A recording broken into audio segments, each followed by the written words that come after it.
Bismillahirrahmanirrahim.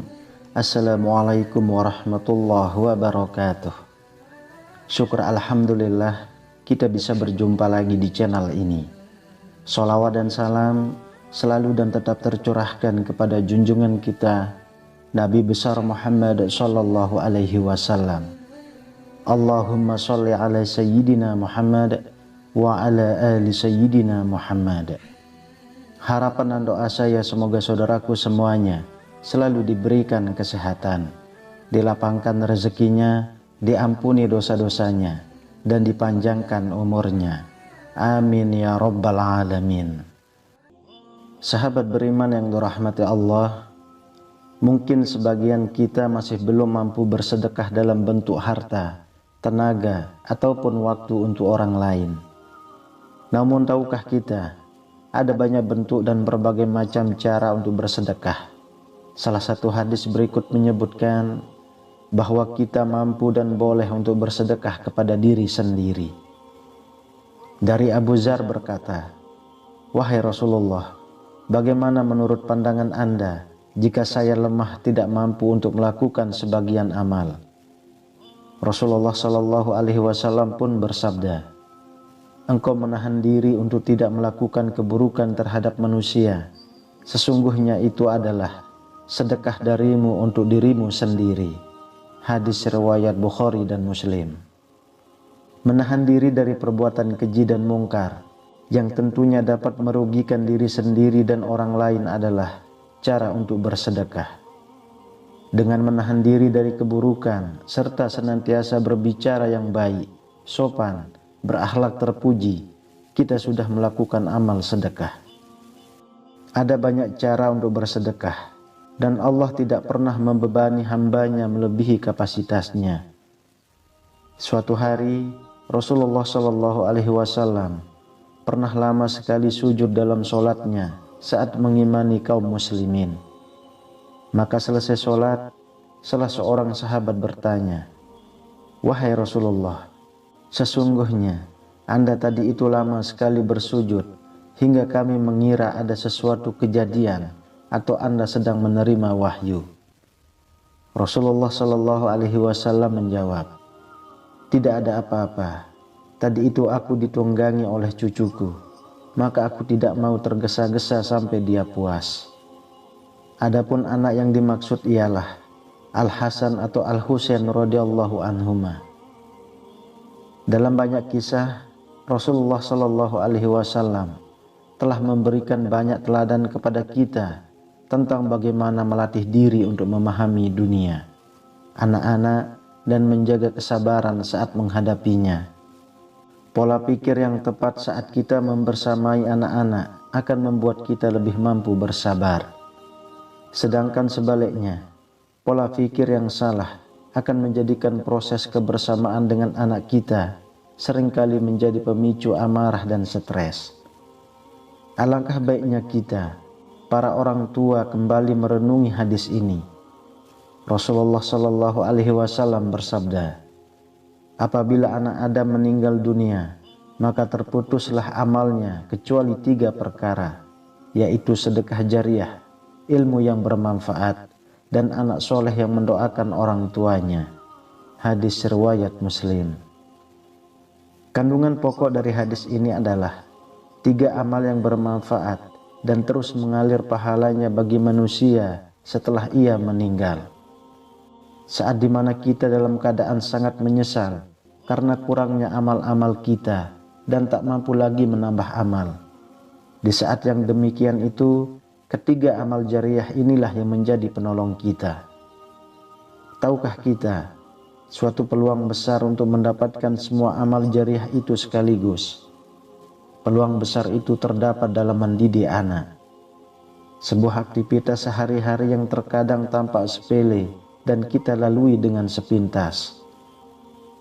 Kandungan yang tersirat dari hadis ini bahwa setiap rupiah yang kita keluarkan dalam rangka menghidupi dan mendidik anak kita telah tercatat sebagai sedekah yang mengalir untuk kita kelak. Setiap suapan makanan yang masuk ke mulut anak, setiap tetes air susu ibu yang menumbuhkan darah dan daging, setiap gelas air yang kita berikan, setiap pakaian yang dibelikan, dana pendidikan, semuanya tercatat sebagai kebaikan yang mengalir sepanjang masa bagi para orang tua. Diriwayatkan oleh Imam Muslim dari Abu Hurairah radhiyallahu anhu bahwa Rasulullah shallallahu alaihi wasallam bersabda, "Uang dinar yang engkau nafkahkan di jalan Allah, uang dinar yang engkau nafkahkan untuk membebaskan hamba sahaya, uang dinar yang engkau sedekahkan pada fakir miskin, dan uang dinar yang engkau nafkahkan bagi keluargamu, maka yang paling besar pahalanya adalah yang engkau nafkahkan bagi keluargamu." Diriwayatkan oleh Imam Ahmad dengan sanadnya yang baik. Rasulullah Shallallahu Alaihi Wasallam bersabda, "Makanan yang engkau makan untuk dirimu sendiri adalah sedekah. Apa yang engkau berikan untuk anak-anakmu, maka bagimu pahala sedekah. Dan makanan yang kamu berikan untuk pembantumu, kamu mendapatkan pahala sedekah pula. Begitu setiap ilmu yang diajarkan, kata-kata yang baik dan sopan, doa-doa, sholat, puasa, akhlak-akhlak terpuji, serta semua ilmu yang bermanfaat yang digunakan oleh sang anak sepanjang hidupnya, bahkan menjadi bekal sampai akhirat, maka pahala semua amal itu juga terus mengalir kepada kita sebagai orang tua. Selama kita hidup ataupun saat kita telah tiada, maka saat sang ibu memapah balitanya belajar berjalan, mengajarkan anaknya cara makan, mengajarkan cara menggosok gigi, mendisiplinkan agar membuang sampah pada tempatnya, mencontohkan menyisir rambut, serta saat sang ayah mengajari anaknya berbicara, membaca, berhitung, bahkan bermain sekalipun, semua itu menjadi sedekah yang mengalir pahalanya bagi orang tuanya tanpa terputus. Barang siapa yang mengajak menuju hidayah, maka dia mendapatkan pahala seperti pahala orang-orang yang mengikutinya, tapi tanpa mengurangi sedikit pun dari pahala-pahala mereka. Barang siapa yang mengajak menuju kesesatan, maka dia mendapatkan dosa seperti doa orang-orang yang mengikutinya, tapi tanpa mengurangi sedikit pun dari dosa-dosa mereka. Kelak, jika sang anak yang telah kita didik itu menjadi anak yang soleh dan berbakti kepada kedua orang tuanya, setiap lantunan doa-doanya menjadi penerangan di alam kubur dan peringan siksa neraka, bahkan bisa menyelamatkan para orang tua dari bergolaknya api neraka. Sebaliknya, saat kita para orang tua terlalu sibuk dengan berbagai urusan sehingga menyia-nyiakan masa kecil anak kita, maka sungguh kita telah menyia-nyiakan amanah Allah dan peluang besar yang Allah berikan.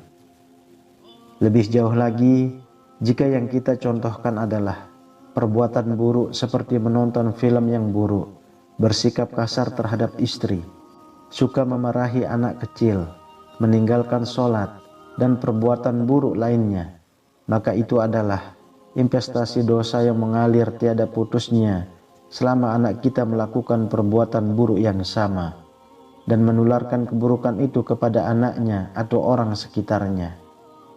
Bahkan tak jarang membuat para orang tua bersedih di masa tua atas kelakuan buruk anaknya.